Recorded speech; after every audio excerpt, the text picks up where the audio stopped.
Hi, and welcome to Down Under.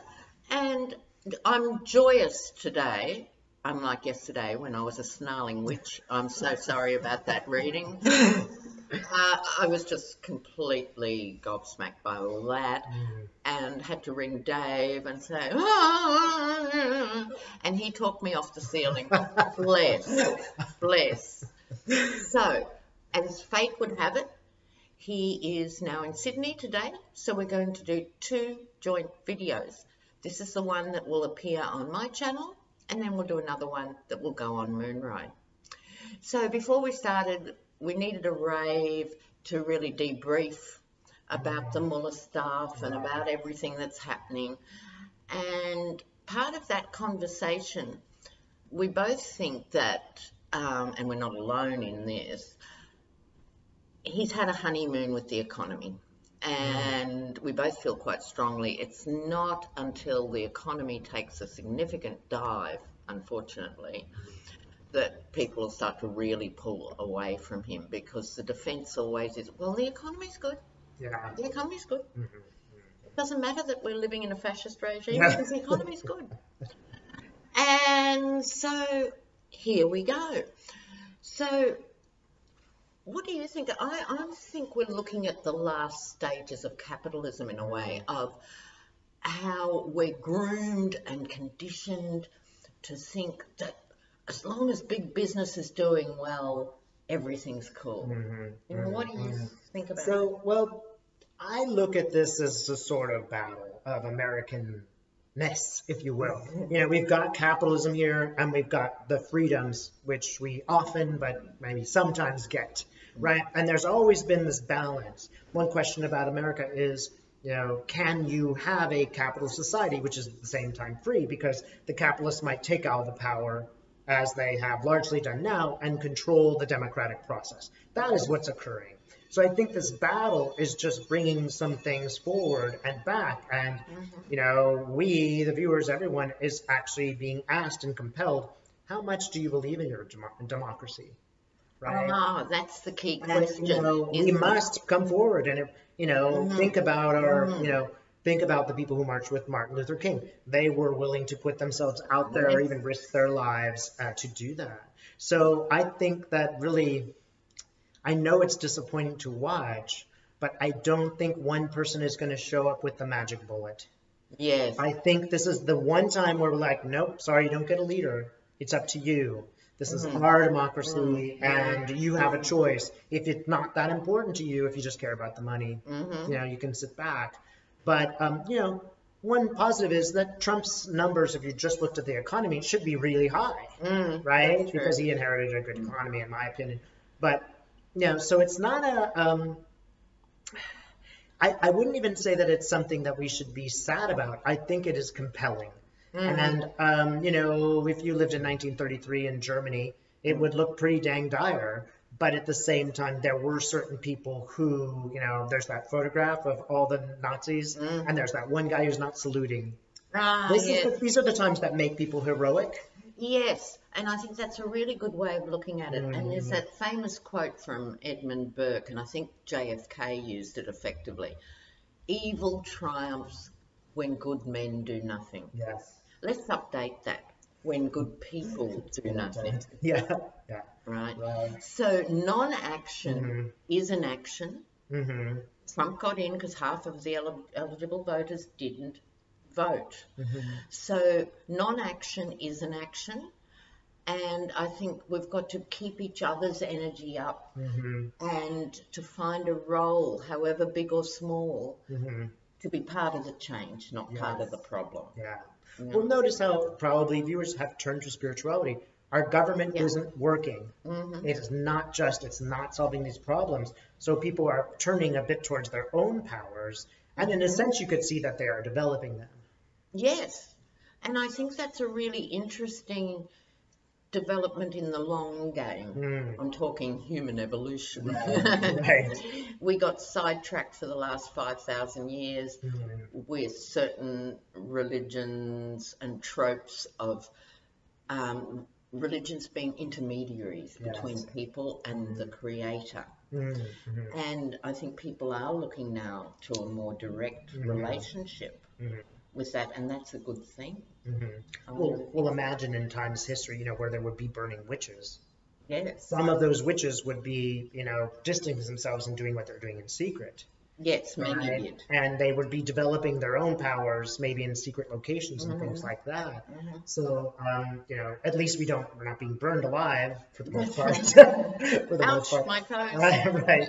At least that is the case. So we are able to make a community. But every person, insofar as they're going through what they're going through, is confronting old demons. They're slaying them. And one thing I would like to point out is the last election. Look who showed up. And again, a lot of women, a lot of minorities, they showed up. Who does Trump hate the most? These 4 women minorities. Yes. They are showing up. Yes. And I think it's good to say people kind instead of mankind, because it's women that are showing up, not only, but they're the ones who are wearing the hats, they're the ones who are out there. So I think that there is some good in it. If we can't change our politics, we can at least change ourselves. And I think it's massively important. America is going through transition. Right. It's a very young country compared with the rest of the world. And it's like it's just entered that teenage stage of having to really revisit values. One of the things that pisses me off no end is the whole concept of family values. Right. Yeah. And that seems to be a code for mum, dad, and 2.5 children. No, white picket children. White picket children. And families don't look like that anymore. No. There are a zillion variations on blended families with gay parents and every combination thereof. So I think the right has sort of captured that arena of we represent family values, we represent the moral good. So I think it's an exciting time to see the change through. It's really important, I feel, from the ground up, meaning person by person. And if you can ally yourself with like-minded people, or even convert a couple who are indifferent to just get to the polling booth, you are really doing something important. Helping people enroll now is important. It's almost incumbent on everyone, because there's going to be a certain section of people that we're not going to change their mind. No. Ever. Right? And there will be a certain group of people who we will have to listen to, we'll have to nudge. First of all, you have to know the difference between the two. But there will be a certain group of people who we have to kind of even broaden our own perspectives and check our own prejudices. One thing that kind of annoyed me is the Bernie Sanders, he's an old white man. Since when is it okay to be ageist and sexist and racist? Now, I can understand kind of the aged stuff, but he's pretty old. Maybe he won't survive the presidency. That seems reasonable. And I can even understand why people don't want Bernie. But I think that we all have to check ourselves. Everybody is a prejudiced person. It's just a question of whether where that comes up. All of us are going to have to open our tent and at the same time not be driven crazy by this crazy right-wing people. Racism is never okay. That's not going to be part of our discussion. But, maybe there is some kind of inclusive, all of us can't make our prejudices. And also with Bernie, his legacy is already there. Yeah. He spent those 4 years or more now. Yes, he was a one-topic guy, but what an important topic. Yes. And he also did a lot of work to undemonize, I think I just invented that term, the word socialism, because again, we're conditioned to the capitalist model that's normal and that's the best that people can hope for and to be part of. And democratic socialism needs to be talked about, like the Scandinavian countries, where it's a different conversation. It is not communism, but it's saying we actually don't believe that 1% of the population should own 90% of the world's wealth. What is wrong with this picture? And yet you're discouraged from saying that. You're seen as a utopian hippie or a mad lefty or a radical something or other. Redistributing the wealth. Yeah. The key to everything, I think, is redistribution of wealth. It's not an issue. We're always told there's not enough money for these social programs. Well, actually there is, but the problem is the wealth is private and the debt is public. Yes. So Pushing one to the other, right? Yeah. Yeah. Well, we could go on for many hours, but we won't. Right. So Dave's going to ask me a question now, and then I'm going to ask him a question for a channel. And my question is about Brexit. Brexit. Yeah. What can you tell me about Brexit? Trump Mark II with Boris Johnson. Now, there is one gaping difference between the two, which is Boris Johnson actually has a huge intellect. This is someone who can quote the Iliad in Greek.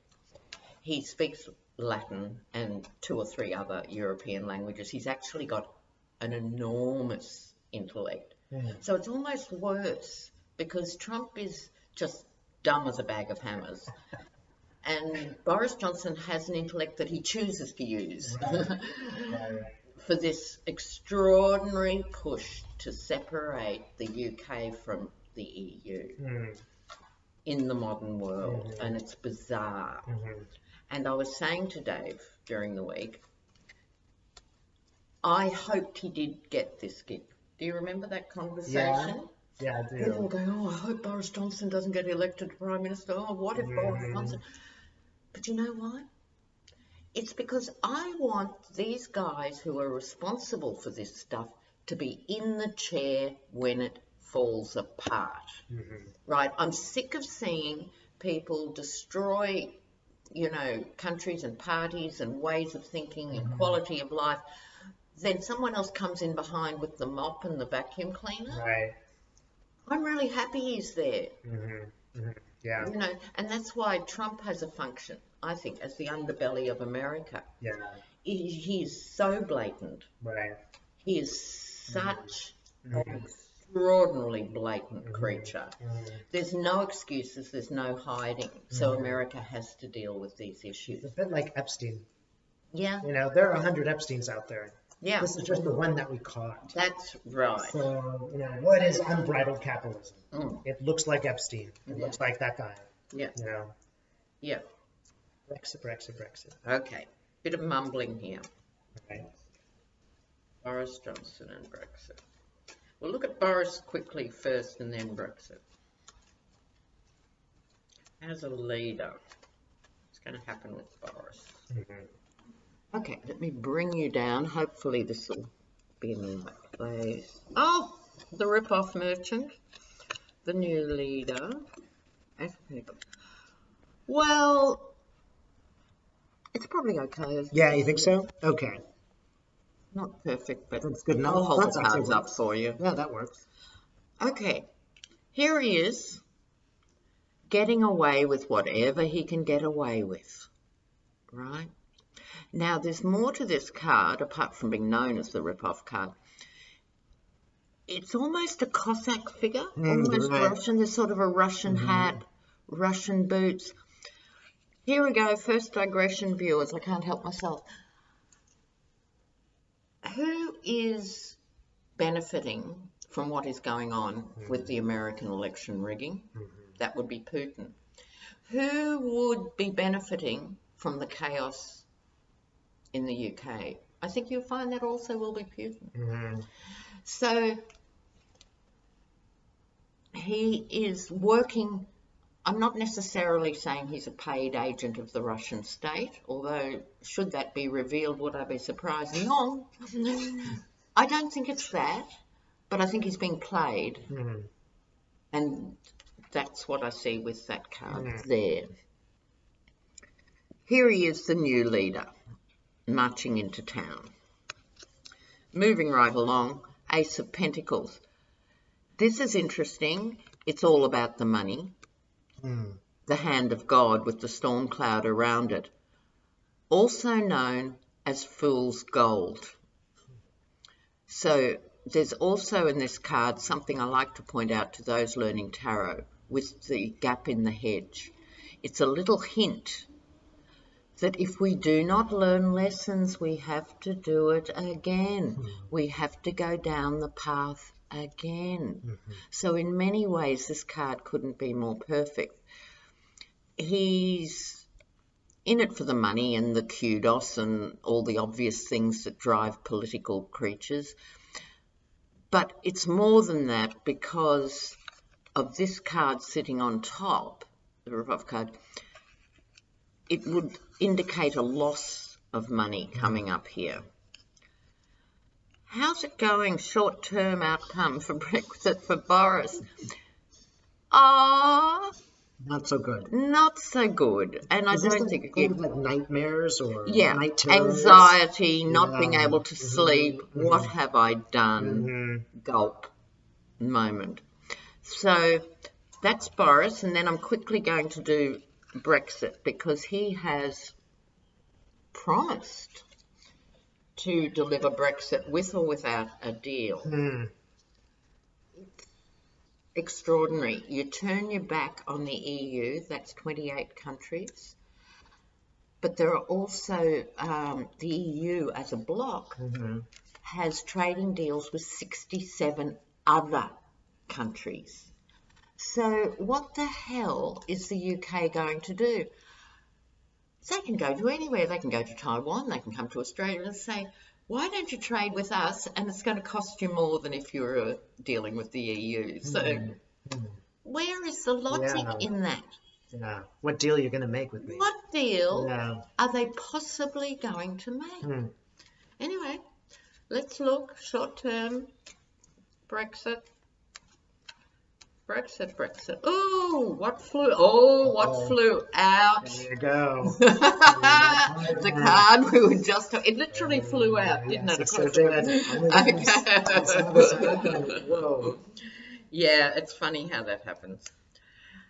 But it doesn't make sense, and there's every chance it could lead to the breakup of the United Kingdom itself.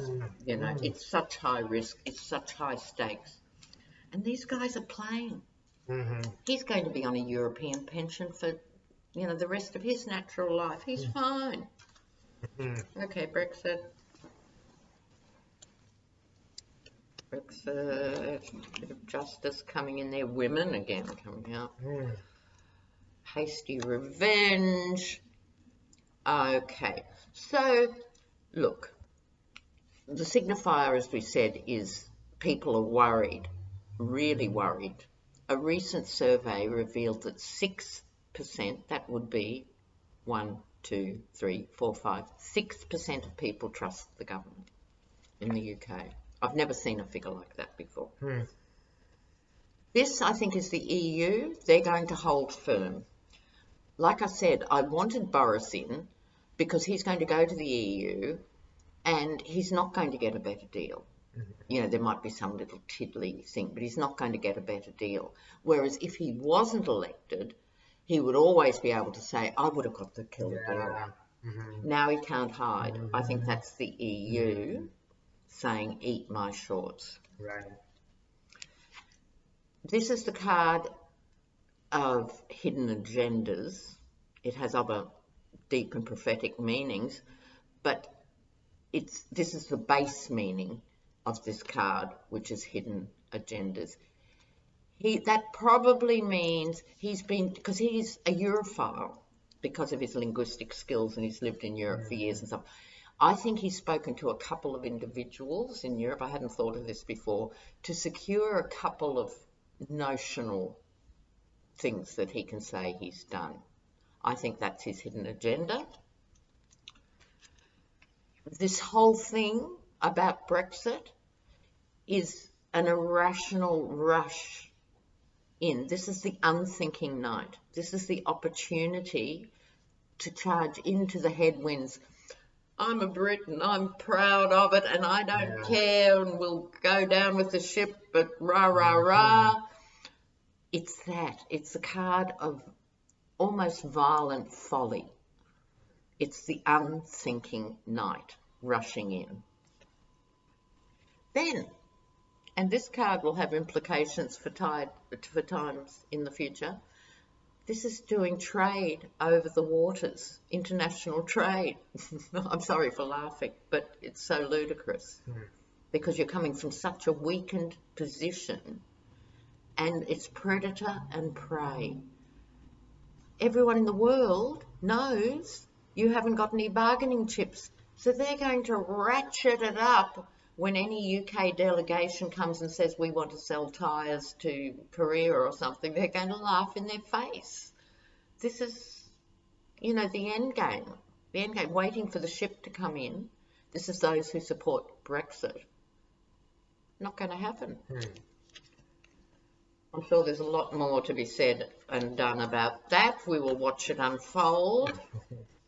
Okay. So, Dave, now it's my turn to ask you a question.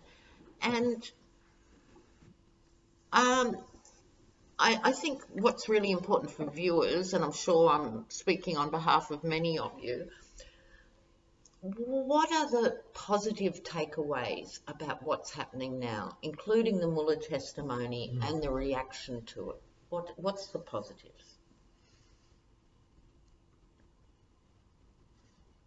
Well, first thing I want to say is don't take the banality of Mueller to heart. Mueller's job was just to be a reporter. And people, since they never heard him, just built him up to be this sort of knight in shining armor that was going to swoop in and take care of everything. It's not up to Mueller to take care of things. This is our democracy. And we are the ones that are being required to act. So in a sense, that is a positive because everybody will become the knight in shining armor, male or female. You know, we will be the ones that are moving this forward. You know, when 100 years from now, when we write this story, it will be about us. You know, it won't be about these particular figures. It will be about all of those women who went with their pink hats. That's what it will be about. That's one positive.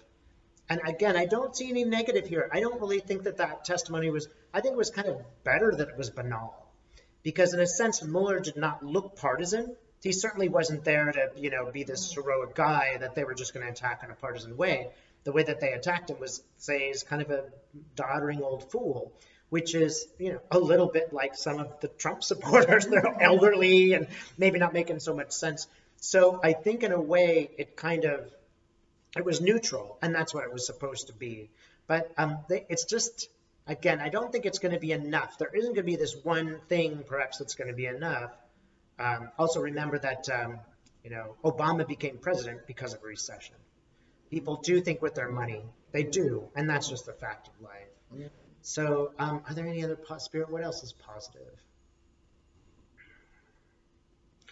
Understand also, don't think about Mueller in terms of how he presents. This is not a movie. He's not supposed to be Brad Pitt. Think about in terms of what he has done, how he has separated out some of these projects to ensure that they move forward. He has done that, and this will continue to be revealed once the Southern District of New York, for example, you know, starts being able to prosecute. I feel like they can't now because of Barr. He's in the way. Yeah, Barr, as I'm hearing, is in the way. So understand that this is a time of self-creation. It is very rich in the sense that there is a lot of material here for us to engage with. That might seem like an odd way to look at it, but think, you know, we're not bored. It's not boring. It's not like the 1970s where we're just like, well, whatever happens, happens.